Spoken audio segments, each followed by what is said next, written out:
Madame, monsieur, bonsoir. Merci de nous rejoindre à Question d'actu pour parler des collectivités locales, plus exactement des projets de développement et des finances locales. Alors, la chute du prix des hydrocarbures et ses conséquences sur le budget de l'État ont amené les pouvoirs publics à changer de vision sur les missions économiques que s'assignent l'administration publique centrale et les collectivités locales. La politique de transfert du budget de l'État pour pallier les déficits de gestion ayant fait ses limites, les administrations territoriales sont appelées à trouver leurs propres ressources de financement. D'abord en rationalisant leurs dépenses, mais aussi mettre à profit les potentialités dont disposent nos régions. Alors, quelle est la stratégie, ou si vous voulez, la feuille de route qui a été tracée par le gouvernement et le ministère de l'Intérieur et des collectivités locales? C'est le thème de notre débat ce soir, auquel nous avons convié Monsieur Chakib Laïdi. Vous êtes inspecteur central au niveau du ministère de l'Intérieur. C'est ça. Merci. À vos côtés, Monsieur Youssef Akir, vous êtes PAPC de la commune de Wadia, dans la wilaya de Tizi Ouzou. Merci d'être avec nous ce soir. Également avec nous, M. Kemal Mansari, vous êtes directeur publication du quotidien national Le Jeune Indépendant. Merci d'avoir accepté notre invitation. Bonsoir.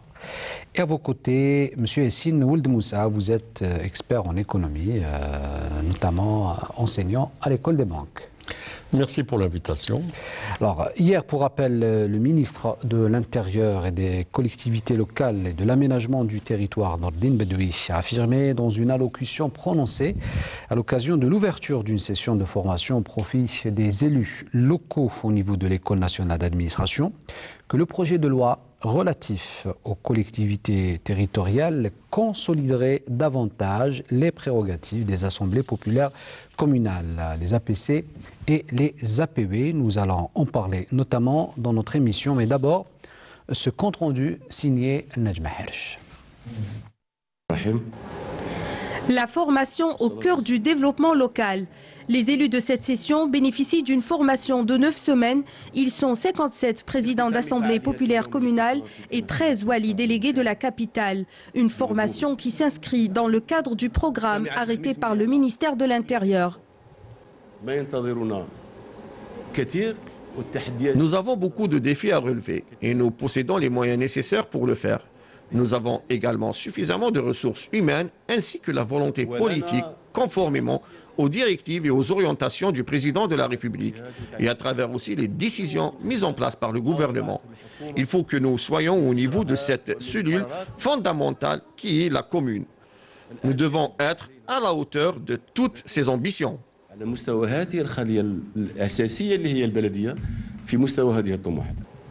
Beaucoup de chantiers attendent donc la dernière vague des élus locaux, d'où l'organisation de ces cycles de formation continue visant à améliorer le service public, la concrétisation de la démocratie participative, la gestion rationnelle des ressources, mais aussi le rétablissement de la confiance entre le citoyen et l'administration, autant de défis à relever.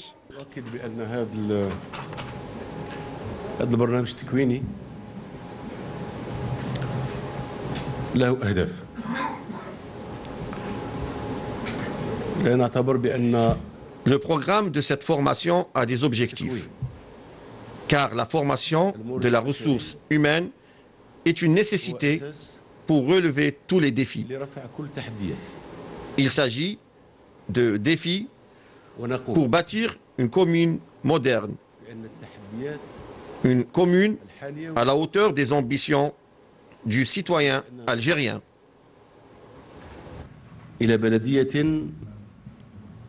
عصرية بلدية مرقمنة بلدية تكون في مستوى طموحات المواطن الجزائري. Les élus locaux doivent désormais s'adapter au climat socio-économique en vue de moderniser la structure publique.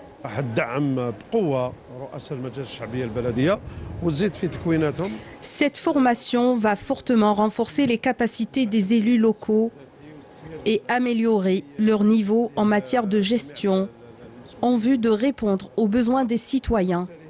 دفع قوي للمنتخب المحلي في اكتساب الخبرة المحلية. C'est une rencontre constructive et les orientations du ministre de l'Intérieur s'avèrent décisives, notamment en ce qui concerne les défis qui nous attendent en tant qu'élus locaux pour participer au développement local et durable, à savoir l'utilisation des énergies renouvelables, la communication avec les citoyens et le travail de proximité. Les élus, en quelque sorte, ce sont les facteurs principaux pour faciliter le service public aux citoyens. Donc le citoyen a besoin d'un service public facile et rapide. Il y a toujours le facteur temps. Donc l'élu local, il est là pour, à l'attente du citoyen. Des cycles de formation continue pour une meilleure gestion, une meilleure gouvernance en vue de bâtir des communes modernes et intelligentes. Alors, des communes modernes et intelligentes, alors deux grands chantiers, des avancées considérables, notamment en matière de dématérialisation, numérisation. Reste un autre défi, Monsieur Chekib Laïdi, c'est le thème de notre débat ce soir, celui de la gestion. Passer des collectivités locales providence aux collectivités locales entreprises, c'est quand même un défi majeur. Tout d'abord, je vous remercie de l'invitation. Je vous remercie également de l'intérêt que vous portez à ce thème qui représente pour nous un enjeu majeur, effectivement. D'abord, l'enjeu majeur du développement local, qui sans nous ne peut se traduire et ne peut se conjuguer sans les collectivités locales. J'entends par là la wilaya et surtout la commune, qui sont une entité administrative consacrée par la Constitution. Donc il reste ces deux structures restent une entité incontournable, c'est des entités de base que nous devons prendre en considération dans tout échiquier, dans tout dispositif, dans toute stratégie que nous devons mettre. Donc cela a été le cas sur nos stratégies et sur les actions qu'on a fait, comme vous avez cité par exemple, dans la modernisation, dans la dématérialisation. Cela n'a pas pu se produire sans l'effort, sans l'accomplissement des communes. Je précise cela parce que l'effort était considérable, des fois colossal. Et il est toujours important de le signaler et de se le rappeler. Donc au grand moment, la commune était là. Maintenant, effectivement, la conjoncture actuelle, cela ne veut pas dire que effectivement l'État-providence a fait qu'il y a eu un délaissement. Au contraire, il y a eu un passage obligé. Le passage où on devait bâtir un socle social, où on devait bâtir au niveau de la commune un développement, faire un développement économique, social très important. Donc, effectivement, nous avons maintenant des structures au niveau local. Nous avons des potentialités. La question majeure, c'est comment gérer, comment optimiser, et c'est toute la stratégie qui est développée derrière. Donc la stratégie du ministère de l'Intérieur dans ce domaine, c'est à la fois optimiser toutes les ressources, mais par les acteurs eux-mêmes. Donc nous considérons ces collectivités locales comme des partenaires. Est-ce que cela signifie, sous-entend, aller vers plus de décentralisation entre l'administration centrale et l'administration territoriale? C'est un choix qui a été, la décentralisation, je le rappelle, c'était un choix irrévocable, dicté par la Constitution, c'était une instruction de son Excellence le Président de la République, donc c'est un choix de non-retour. La décentralisation est là, elle sera encore plus forte au fil des temps. Donc toute la stratégie, toutes les actions que nous sommes en train de mener sont faites pour que cette décentralisation soit effective, pour que cette décentralisation ne soit pas synonyme d'abandon. Donc il faut que l'acteur local soit en mesure, soit apte à mener ses propres choix, à mener ses propres directives en toute en toute objectivité, en toute liberté de gestion, mais avec les possibilités réelles et adéquates. Alors, Yassine Ould Moussa, tout est dans la définition, ou si vous voulez, la conception de ce terme, la décentralisation. Alors, décentraliser, oui, mais comment? Alors d'abord, il faut rappeler que nos communes ont une histoire. Et cette histoire, elle est fortement corrélée avec la vie politique, la vie économique et sociale et toutes les périodes que notre pays a connues. Et en ce qui concerne les communes, nous avons un héritage dans la réglementation, dans le logiciel de gestion qui date de la période coloniale. Il y a eu des adaptations. Je rappelle que nos territoires étaient gérés par des délégations spéciales jusqu'en 1967. Ensuite, il y a eu des assemblées élues. À partir de l'APC, à partir de 1969, on a eu les APOI. Alors la décentralisation, quand on parle décentralisation, il faut parler de la décentralisation de façon globale et cohérente. Je suis toujours triste qu'on applique la décentralisation uniquement aux collectivités locales, aux mairies. Je voudrais utiliser un terme en arabe ici, mahgourteya jarte. La décentralisation, c'est plutôt la décentralisation de toutes les activités dans le pays, de toutes les institutions, c'est-à-dire la banque, la commune, l'université, la wilaya, la daïra, l'école. C'est la décentralisation. Alors, notre pays a fait un effort exceptionnel en matière de déconcentration. Il existe, mais en matière de décentralisation, malgré les résultats obtenus et les étapes parcourues, il reste beaucoup de chemin à faire. La meilleure preuve, qu'est-ce que la décentralisation? C'est permettre aux citoyens d'exercer deux principes. Le principe de liberté et le principe de responsabilité. Donc il faudrait que les citoyens et leurs représentants dans les collectivités locales puissent exercer leurs prérogatives constitutionnelles, légales, réglementaires, telles que la loi a défini leur mission, et naturellement retrouver un équilibre entre l'étendue de leur mission et le volume. Vous voulez dire qu'ils n'ont pas cette prérogative? Mais alors, il faut qu'on s'entende. Ils ont beaucoup de prérogatives et peu de moyens. Et ils ont beaucoup de responsabilités et peu de pouvoir.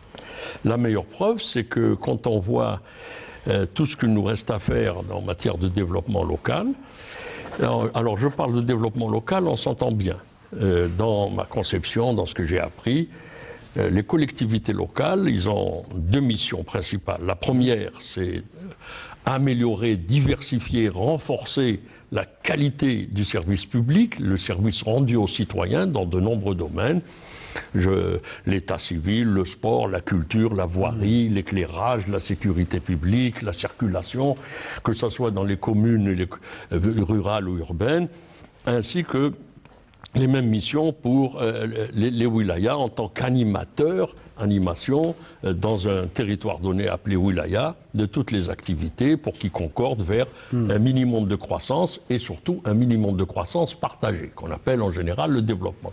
Donc nos collectivités doivent retrouver un équilibre sérieux, puissant, entre les missions qui sont de plus en plus importantes et les moyens qu'ils doivent utiliser. Et enfin, entre les pouvoirs. Alors souvent, il y a une asymétrie. Alors on dit bien sûr, il y a les prérogatives, il y a les prérogatives. Les prérogatives, il faut qu'il y ait des moyens. Or, parmi les moyens, il faut bien comprendre que les collectivités locales, outre l'amélioration des services publics, ils ont une autre mission fondamentale. Et en tous les cas, les derniers textes les confortent. Même les textes de 67.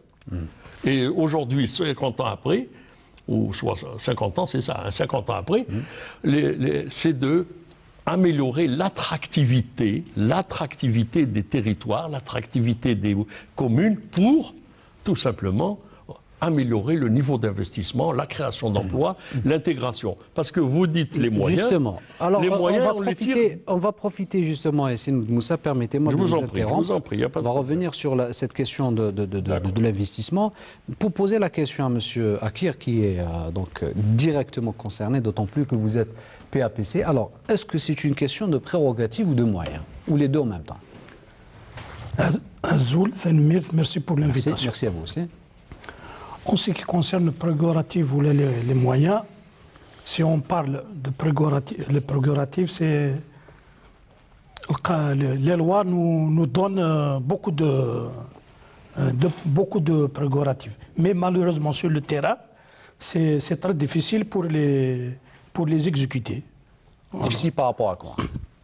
Tu sais, c'est pas facile de dire être maire. C'est un peu, si vous voulez, entre l'administration et le PAPC, il reste beaucoup de choses à faire. On doit être maire, ce qu'on appelle premier magistrat de la commune, dans tous les domaines. Sinon, on nous dit que vous êtes maire, mais il y a beaucoup de choses qu'on ne peut pas réaliser sans l'avis du wali ou du chef d'aïra. Donc, vous dites que c'est beaucoup plus un problème de tutelle. Oui. Et sans lequel vous ne pouvez pas donc, honorer vos engagements vis-à-vis les citoyens qui vous ont élus. Vous savez, le maire, la conjoncture actuelle, je dis bien, hein, on reçoit les citoyens, ils nous exposent leurs problèmes. La plupart des problèmes, on ne peut pas les résoudre en tant que maire. Pourquoi? Je vous donne un simple exemple. La plupart des citoyens nous demandent des logements. Le maire ne peut pas attribuer un logement. Au niveau, c'est la commission de Daïra qui prend la décision. Par exemple, ils nous demandent l'extension du réseau électrique, du gaz. Tout ça ne dépend pas du maire, dépend des services de la wilaya. Donc c'est un peu difficile de satisfaire tous les doléances des citoyens. Alors, si on a bien compris, Kamal Moussari, les responsables locaux ne semblent être que des exécutants des ordres ou des arrêtés qui viennent de l'administration centrale. Oui, il faut rappeler que nous avons deux présidents dans ce pays qui sont élus par suffrage universel, qui sont le chef de l'État et le président de l'Assemblée locale, c'est-à-dire le PAPC ou le maire. Cette question de prérogative, elle existe, le débat revient souvent, on l'a remis au goût du jour à chaque fois qu'un problème surgit, surtout maintenant qu'il y a eu que la conjoncture l'oblige. N'oubliez pas que ce débat a été déjà soulevé en 2001. Il y a eu les assises nationales initiées par le président de la République, puis il y a eu 2004, et aujourd'hui on revient, bien évidemment, parce que la question des prérogatives se pose. Consacrer les prérogatives, c'est tout d'abord permettre aux maires de jouir, c'est-à-dire que consacrer la démocratie participative, telle que précisée par la Constitution. Il s'agit surtout de permettre à l'élu de traduire dans les faits le desiderata de ceux qui l'ont élu, c'est-à-dire les promesses, ou bien prendre en charge les préoccupations de la commune en fonction des besoins de la commune et non pas en fonction des lois. Les lois ne sont là pour réguler, ce sont des garde-fous, ou bien ils sont là pour gérer tout l'espace qui sont faits pour... les textes sont là pour tout le monde.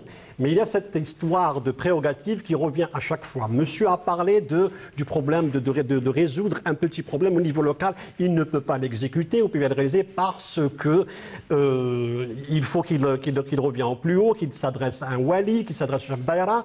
C'est pour ça que le citoyen a compris que pour régler son problème, il ne s'adresse pas au maire, il s'adressera plutôt au député qui est proche. Parce que le député peut être écouté au niveau de l'Assemblée. Les ministres lui sont accessibles. pouvoir. Oui, les ministres lui sont accessibles. Il peut s'adresser au ministère chargé des relations avec le Parlement. Il peut interpeller le gouvernement à travers les questions orales. Donc même le citoyen connaît les limites du maire. Il les connaît. Donc pour lui, peut-être qu'il est là que pour remplir les listes des logements. Et encore, parfois, même quand le maire participe aux commissions, les élus participent aux commissions des logements, ils n'ont pas le dernier mot. C'est-à-dire qu'ils peuvent demander 500 logements, alors que la demande, ils n'ont que 100 logements, alors que la demande est de 1000. Vous voyez, donc ça reste toujours, le rôle est toujours réduit de plus en plus. Et en plus, maintenant, quand on est dans une situation, une conjoncture où il s'agit de développement, de rentrée financière, on a évoqué la formation. Certes, on parle aujourd'hui à ce que les élus doivent être des managers et non pas des administrateurs. En termes d'administrateurs du rôle, les sortir du rôle bureaucratique pour le donner le rôle de manager et de leadership, créateur de richesse. Et là, c'est un autre problème. C'est-à-dire que former des maires comme on peut en faire un manager ou un chef d'entreprise sans pouvoir. Voilà. C'est-à-dire qu'on a entendu aujourd'hui qu'on s'intéresse à la formation d'un élu.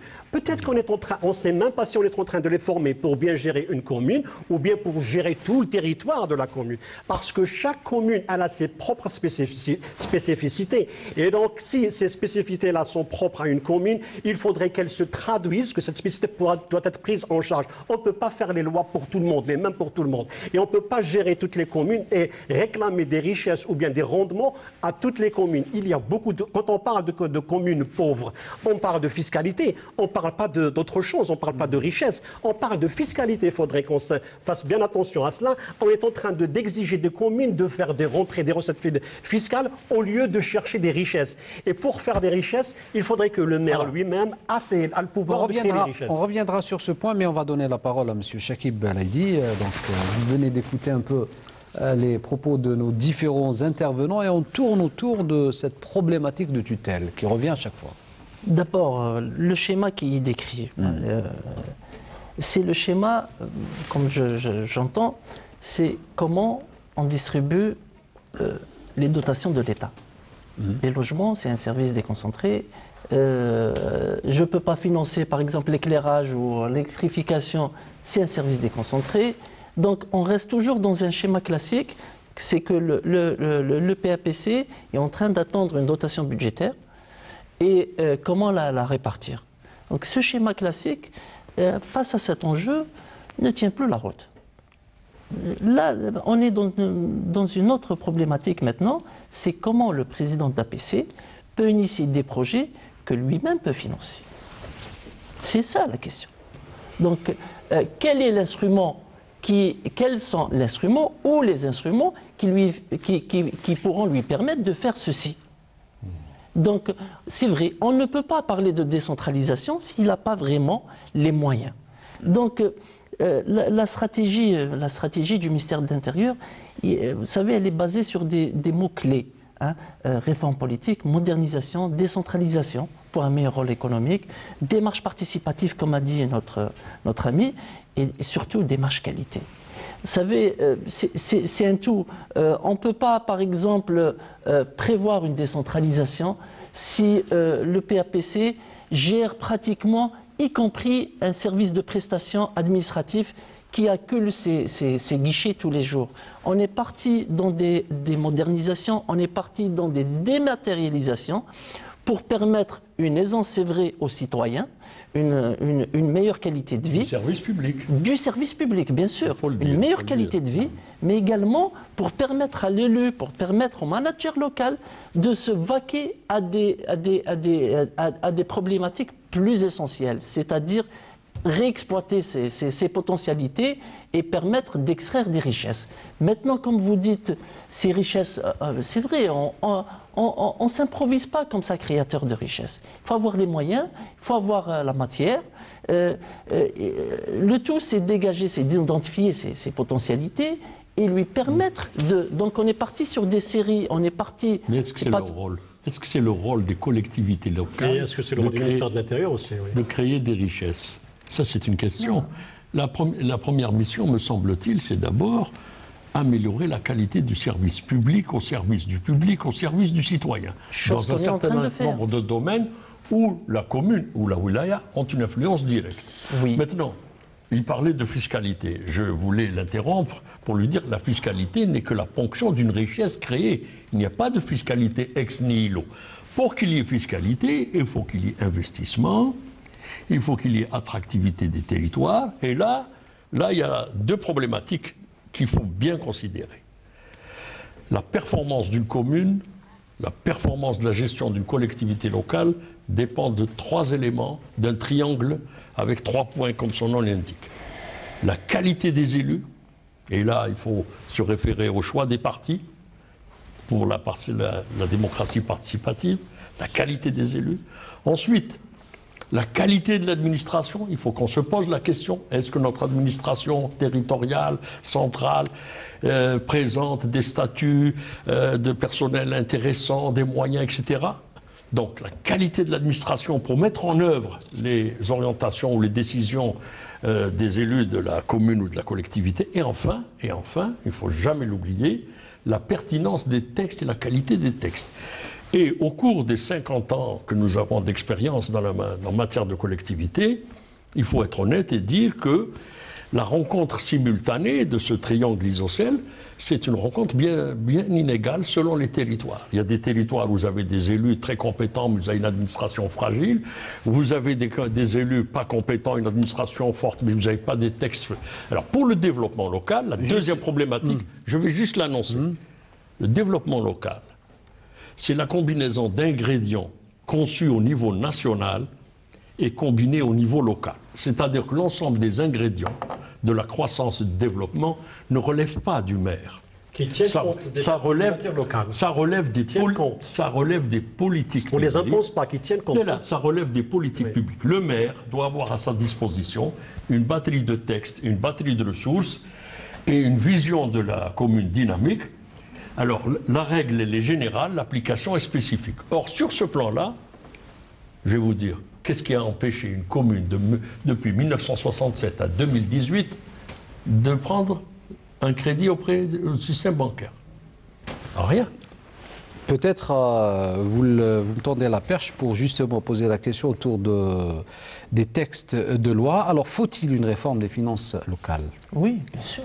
Il faut non seulement une finance locale, mais également le cadre budgétaire. Et maintenant, la gestion budgétivore, hein, telle qu'elle est perçue par l'ensemble des acteurs publics, des fois, a trouvé très vite ses limites. On introduit des concepts tels que la gestion par objectif.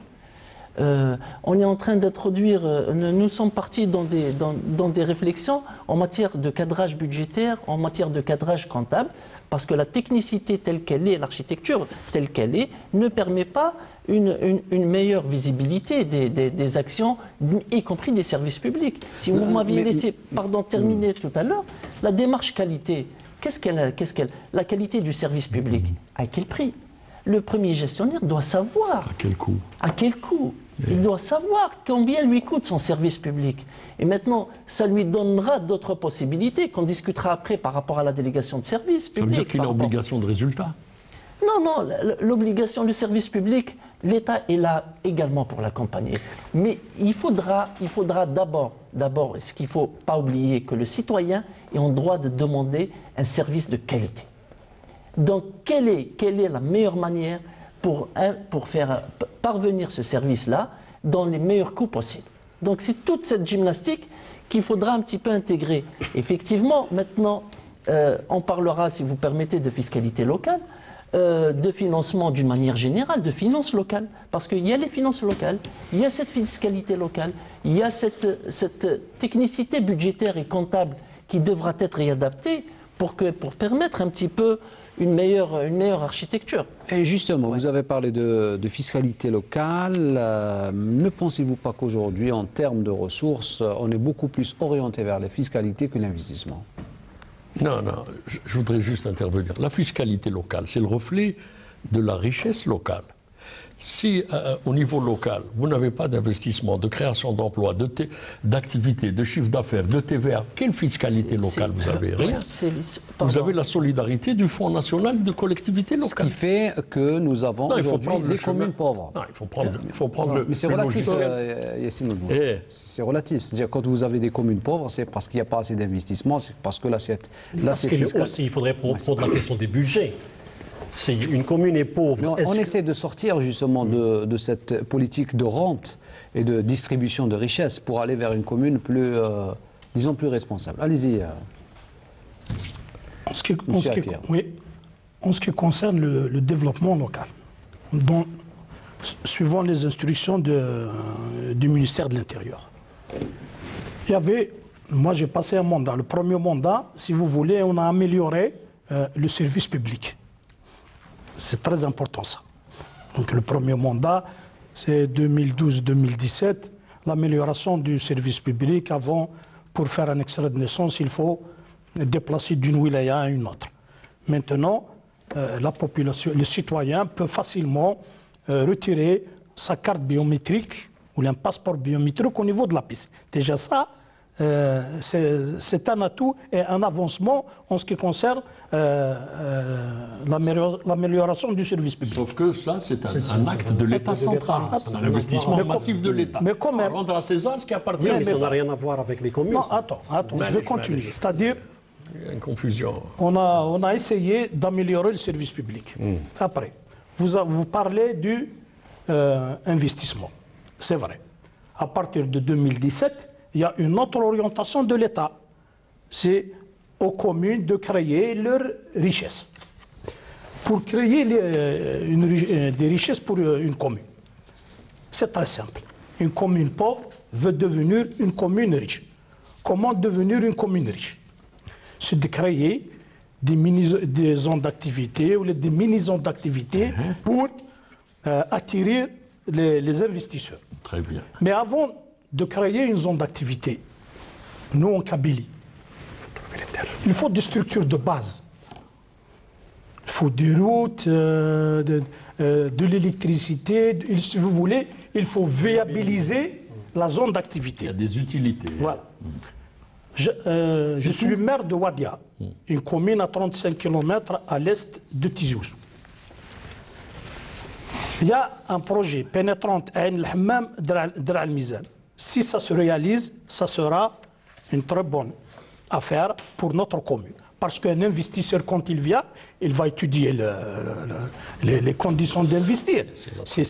Pour transporter sa marchandise de Wadia à Bouira, la conjoncture actuelle, il vous faut 4 heures ou 5 heures. Si on réalise la pénétrante Ain el-Hammam Dra al-Mizan, évidemment vers la gare Omar, ça va durer 1 heure, 2 heures. C'est très important ça. Il y a aussi dans notre région une ligne de train. À l'époque coloniale, il y a un train qui arrive jusqu'à Bougni. Peut-être pour le train, le problème... Non, c'est très important ça. C'est les structures de base. Je suis d'accord avec vous. Qui sont à la charge de qui? De l'État ou de l'État. Justement, c'est là la problématique. Elle doit être à la charge de l'État ou de la commune dans la nouvelle vision? De l'État. La commune n'a pas les moyens de réaliser ces gros projets. Absolument. Peut-être pour le train, mais, voilà. mais pour... Il y a ce qu'on appelle, on fait une confusion entre les gros projets de l'État dont bénéficient les communes directement ou indirectement dans un ensemble, dans une cartographie de projets, dans un plan de projet, mais ce qu'il faut... d'infrastructure globale. Maintenant, dont il faut justement se focaliser sur ce que monsieur parle, qu'on est en train on va vers une nouvelle conjoncture qui exige des maires d'être des créateurs de richesses. D'accord, mais ces richesses, comment les créer? Monsieur a parlé, il a cité l'exemple d'investissement. Déjà, lorsque l'investisseur arrive, même s'il trouve l'assiette du terrain, il ne dépend, il faudrait souligner qu'il ne dépend pas de la commune dans l'investissement. Il dépend du Wali. Il dépendra du Wali, il dépendra des autres structures, des autres ministères qui doivent lui donner. Il faudrait d'abord dépouiller tous ces entraves. Donc on revient au problème de la décentralisation. Voilà, c'est la décentralisation. Il faut dépouiller tout d'abord tous ces problèmes-là. On va donner la parole à monsieur Je termine pour répondre. Non, je suis d'accord avec vous. D'abord, on n'est pas d'accord sur les principes de concept. Quand Monsieur le Président de la PC parle de services publics, en définition, il y a des services publics administratifs et il y a des services publics de proximité. De proximité. D'accord, Oui. laissez-moi terminer. Ouais. Donc les services, effectivement, les services publics administratifs, ce discours-là, c'est pas qui doit les faire, mais pourquoi on les a fait? Parce qu'ils sont là. C'est des actions, c'est des stratégies, c'est des grosses stratégies, c'est des gros dispositifs qui ont été mis en place pour permettre une meilleure fluidité, pour permettre une meilleure aisance de vie, d'abord aux citoyens, mais pour permettre à l'élu de se vaquer à l'essentiel. Donc on ne pouvait pas parler de qualité de vie économique, alors que le basique dans la collectivité locale ou dans la mairie n'était pas répandu. Hein. Je fais allusion à se déplacer à 500 km pour sortir de son lieu de naissance un extrait de naissance. Donc les gens ont vite oublié. Ça veut dire que ça a été très bien intégré, ça a été très bien digéré. Les gens, c'est passé normalement. Je vous fais rappeler, C'était un besoin central, hein, maîtriser les populations. Je suis d'accord. Hein. Oui, non, c'est pas maîtriser la population. Les passeports biométriques, je suis désolé. C'est la numérisation. Non, mais la numérisation. Il y a moins de difficultés pour retirer une carte grise, monsieur. C'est pas qui doit faire ça. Nous l'avons fait. C'est à la charge de l'État. C'est une stratégie qui a été à la charge de l'État. Il fallait le faire. Il fallait le faire. Et donc, ça a permis de dégager beaucoup plus de perspectives. C'est dans cette idée-là. Là, le discours, c'est pas qui doit le faire. Nous l'avons fait. Quand les infrastructures de base, le discours n'est pas qui doit le faire. Depuis 2000, c'est un financement colossal qui a été développé à travers les PCD pour faire ces infrastructures de base. Donc cette tâche, cette prérogative a été faite. Maintenant, effectivement, nous sommes en train de discuter sur les capacités managérielles, sur les aptitudes, sur que doit-on faire pour exploiter ceci dans les meilleurs cas. Maintenant, excusez-moi, je voulais juste répondre et je vous laisse la parole si vous voulez. C'est l'histoire de qui est venu en premier. Est-ce que c'est l'œuf ou la poule? Je vous dis maintenant, sur les services de proximité, sur les services publics de proximité tels que la gestion de la plage. Et donc, s'il n'y a pas un intérêt, s'il n'y a pas une pérennité économique, s'il n'y a pas une gestion économique derrière, la fiscalité, je suis désolé, elle ne sert à rien. Donc, cet investissement peut permettre une fiscalité. Justement, je pose une question à Kamal Messal. Sauf qu'il ne faut pas laisser réduire le problème de développement des communes aux capacités managériales comme si... Justement, Kamal Messal, je pose une question. Alors, je pose une question. Alors, justement, est-ce qu'on peut exiger d'un PAPC ou d'un président d'une assemblée wilayale des résultats alors que celui-ci ne dispose pas d'un fonds propre et d'une autonomie de son utilisation? D'abord, le fonds propre existe. C'est son budget de wilaya, c'est le budget communal.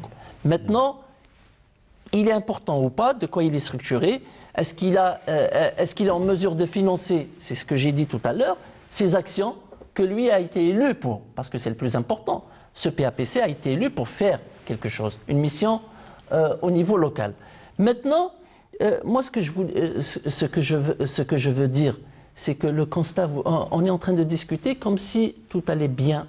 Nous parlons sans complexe. Au ministère de l'Intérieur, nous avons fait ce diagnostic. Donc nous savons s'arrêter, nous savons regarder en arrière. Est-ce que le ministère de l'Intérieur est responsable de la chaîne de l'investissement? Pardon, au niveau local. Vous savez, le ministère de l'Intérieur, quand vous descendez à la verticale, la représentation au niveau local... Non, la création de richesse ne dépend pas du ministère de l'Intérieur. Oui, mais elle va en parallèle. Non. Il faut le dire. Non, là, on s'égare. Non, on s'égare. Pourquoi? Parce que vous voulez relativiser tout à l'investissement. L'investissement ne marche pas seul. Je suis désolé. Pensé que leur fiscalité... Le développement socio... On ne peut pas parler d'investissement sans développement socio-économique. Voilà, je suis désolé. Quand on fait obligation aux maires de faire des résultats et on leur demande des objectifs, donc il faudrait que ces maires aient tout d'abord des prérogatives. Tout d'abord, il ne s'agit pas de fonds propres. Il faudrait qu'ils arrivent à avoir ces prérogatives pleines et entières. La loi de 67 leur a donné des prérogatives. Celle de 2012, elle leur a encore renforcé les prérogatives. Mais on est toujours au point de départ parce que le maire ne peut pas arriver à exécuter n'importe quel projet sans se référer au chef de Waira, au wali délégué ou bien au wali lui-même. Je ne suis pas en train de vous contredire, monsieur. Je suis autre à porter de l'eau à votre moulin. Laissez-moi juste terminer, parce que je vous ai laissé parler. Actuellement, on est en train le défi actuel face à la conjoncture que nous traversons, c'est de réduire les dépenses de l'État à travers les collectivités locales et on peut demander aux collectivités de participer à la création de richesses et participer à l'effort de développement. Tout cela doit se faire au niveau local. C'est pour ça que j'ai parlé de démocratie participative. Chaque commune doit avoir son propre... On doit tenir compte de sa spécificité. Que s'est-il passé depuis des années? Beaucoup de communes ont été perverties. De collectivités, de communes semi-agricoles, elles sont devenues quasiment urbaines. Voyez ce qui se passe à Alger. Prenez l'exemple de Douira ou de Baba Hassan, qui étaient des communes à l'origine semi-agricoles ou agricoles qui sont devenues urbaines. Aucun terrain. C'est-à-dire, actuellement, elles sont devenues presque des cités dortoirs. Elles ne peuvent être comme celles d'Alger Centre. Donc au niveau, il faudrait tout d'abord réfléchir à long terme. Cette décision, quand on parle de décentralisation, Nazim parle de décentralisation, elle n'est pas réduite au seul rôle du maire. C'est une politique générale qui doit être mise en place, qui permet à chaque commune de créer sa propre richesse. L'État n'interviendra qu'en tant qu'arbitre, ou bien il faudrait arriver un jour à créer des pôles urbains ou bien des pôles de wilaya comme des pôles de développement. Sinon, il faudrait réfléchir aux régions. Et à ce moment-là, chaque région peut participer à l'effort de l'autre. Mais il ne faudrait pas parler, comme on l'a entendu, qu'il s'agit de problèmes de maire et que le maire doit être manager. Non, c'est une gestion collective. Est éminemment politique, Kamel. Absolument. Non, il faudrait revoir, la politique administrative en Algérie. Justement, vous parlez de problèmes techniques. Alors, je veux bien, pour que le téléspectateur comprenne, parce qu'il y a beaucoup de confusion dans les concepts et les pratiques. Le développement, l'optimisation du patrimoine de la commune ou de la wilaya, ça relève du maire. Par exemple, il a cité, notre ami de l'inspection, il a cité les plages. La plage, pour l'instant, le patrimoine littoral, incessible, etc., insaisissable, il est à la disposition. Donc, c'est normal que toutes les possibilités d'améliorer le rendement des concessions forestières ou les plages, ou tout ce qu'on appelle le patrimoine sur lequel elle a une main, c'est-à-dire que c'est son devoir, et avoir cette intelligence. Comment utiliser les parkings. Maintenant, la création de richesses. Monsieur parle de développement économique et social. Le développement économique et social, c'est le partage de la richesse créée. Si vous avez des textes, si vous avez une chaîne de l'investissement intelligente, si chaque Algérien dans sa région peut répondre à la question, si je dois créer une entreprise et de l'emploi et de la valeur, qu'est-ce que je dois faire? Là, c'est la chaîne. Or, il se trouve que les ingrédients au niveau national ne sont pas au point et on demande leur application au niveau local. Que peut faire un responsable? Ils ne sont pas au point Non, mais là, il y a une confusion. Il y a une confusion. Les collectivités locales ne peuvent pas se substituer aux créateurs de richesses. Ils peuvent organiser par la décentralisation l'attractivité, la facilitation, la création de zones, la création de marchés, les infrastructures de base, le téléphone, l'école, etc. Mais la création de richesses, c'est aux entrepreneurs. Or, sur ce plan-là, écoutez, les chiffres sont là. Notre pays est un pays de 4 millions de PME. On est à 1 million. Il faut être sérieux. Qui c'est qui crée la richesse? C'est l'entreprise. Et l'entreprise dans sa région, dans sa commune, dans son village, dans son douar, dans sa déchra, dans sa kabila, etc. Or ça, le mécanisme de création, il mérite, plus de décentralisation. Il doit être intégré à une vision.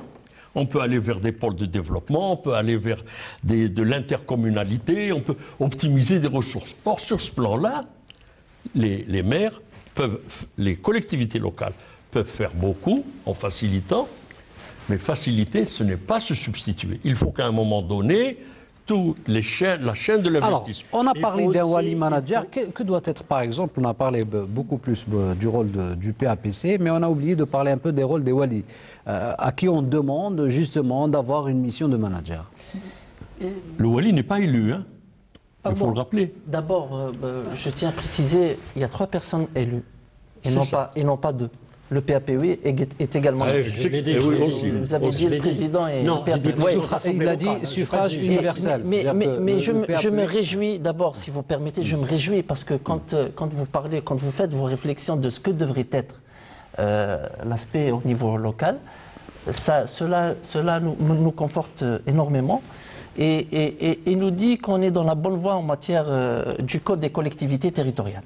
Donc, c'est des aspects auxquels, effectivement, nous avons pris conscience. Nous avons diagnostiqué, nous avons pris conscience. Nous sommes parce que c'est pas question que nous sommes à l'écoute. Nous vivons ça. C'est-à-dire que la mairie, la wilaya, comme étant entité locale, comme étant entité territoriale, font partie intégrante de ce secteur. Effectivement, maintenant, je ne dis pas que ce n'est pas à la charge de la collectivité territoriale de créer la richesse. Mais cette richesse se crée sur cette collectivité. Oui, bien sûr. Donc, il faut qu'il y ait ce qu'on appelle en termes économiques, qu'il n'y ait pas un environnement hostile à la création de richesse. À quel niveau, monsieur? Justement, c'est pour ça qu'il faudrait encourager et qu'il faudrait la solidarité intercommunale.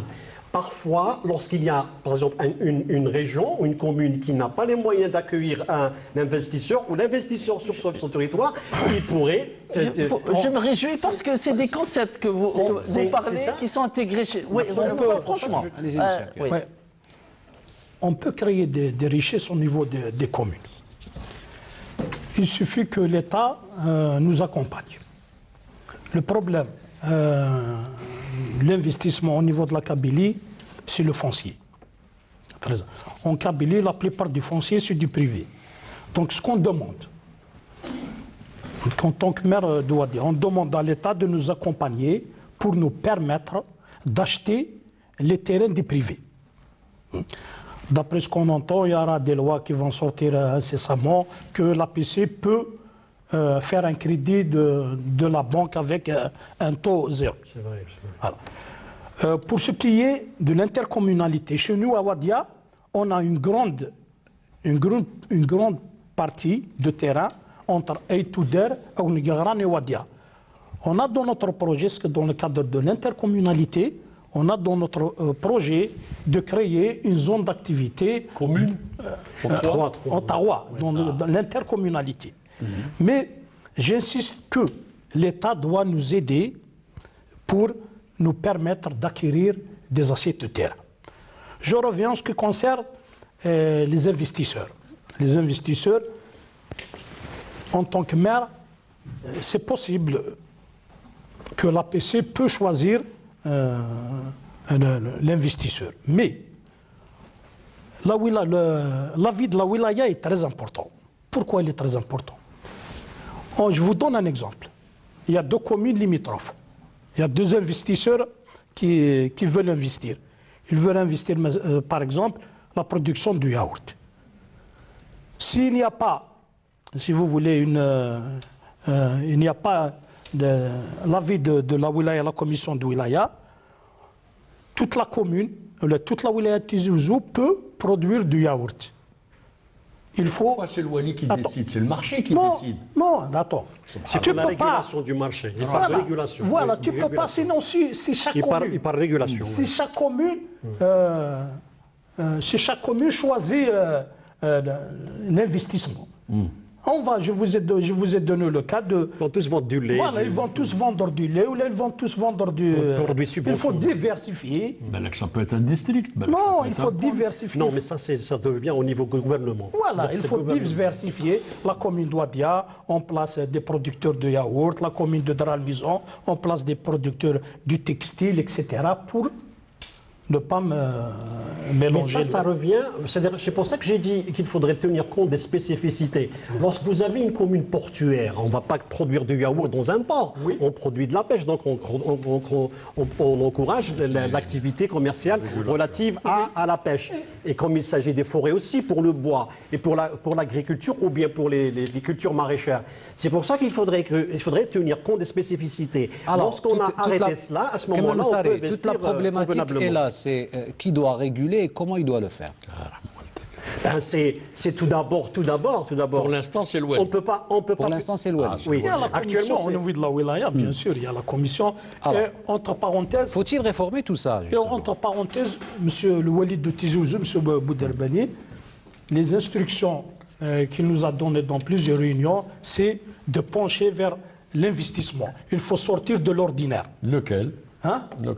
L'investissement, il faut créer des zones d'activité, des mini-zones d'activité pour permettre à la commune de s'autofinancer. Si vous permettez, d'abord, oui, il faut réformer. Il faut avoir une approche globale. Quand on dit décentralisation, nous avons, c'est-à-dire les directives de son Excellence le Président de la République, les instructions du ministère de l'Intérieur, du ministre de l'Intérieur, vont vers un approfondissement de la décentralisation, mais pour un rôle économique.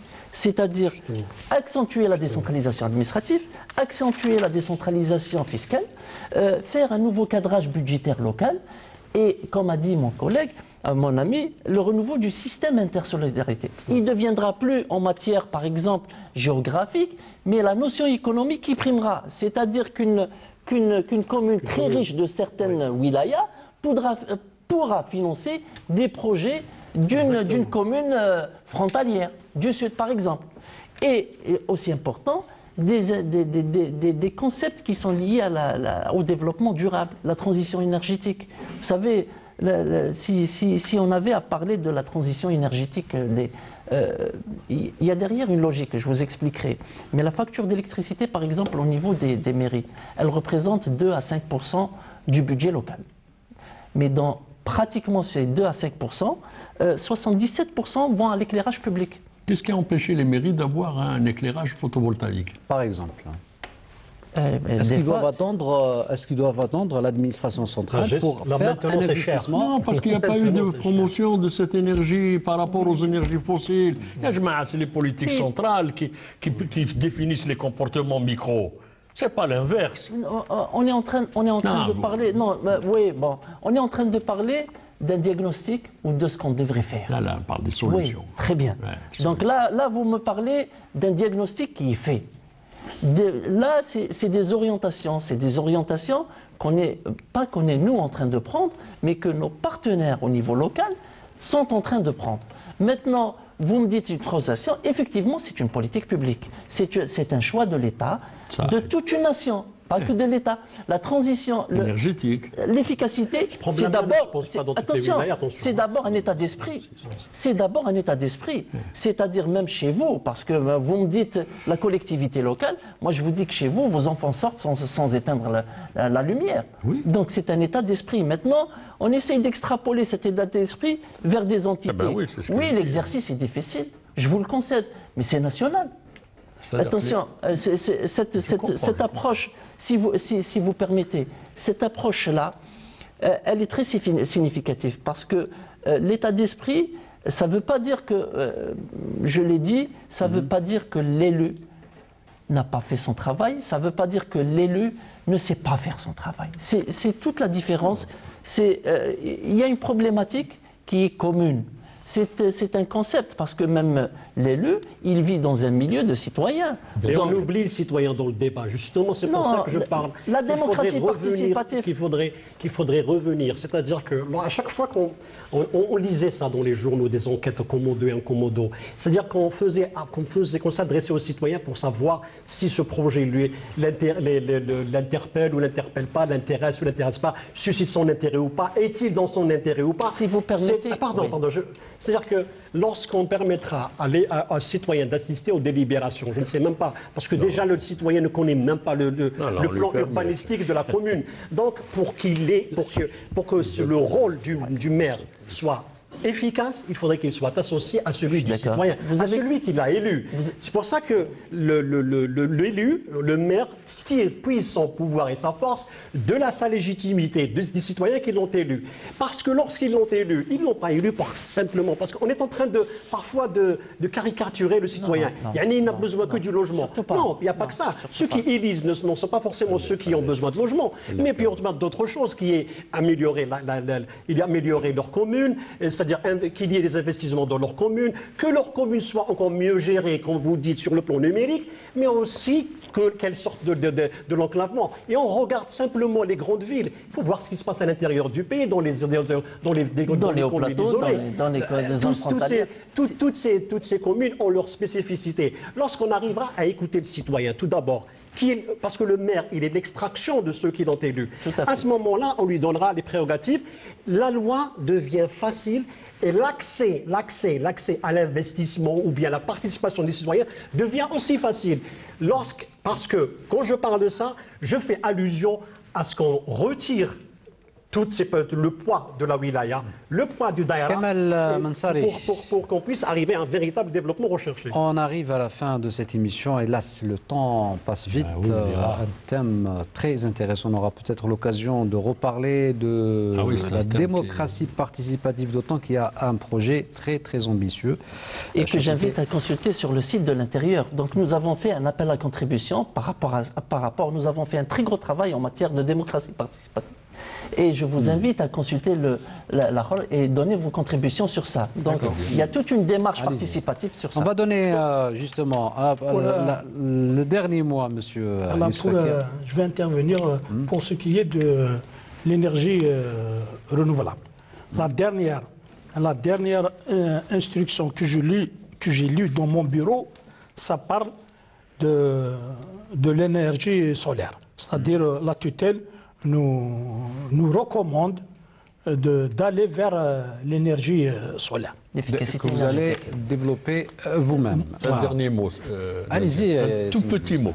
Ouais. J'espère que dans un proche avenir, nos communes, nos collectivités locales bénéficieront de politiques structurelles, pas conjoncturelles, structurelles, plus pertinentes, permettant aux élus locaux non seulement d'écouter, parce que même si on est à l'écoute des citoyens, mais on est prisonnier des politiques structurelles, le rayon d'action. Alors, ces politiques structurelles doivent se faire dans un cadre de dialogue, de concertation, pour qu'au niveau central, les outils soient pertinents et que ces outils soient utilisés par les gens qui sont responsables devant leurs citoyens.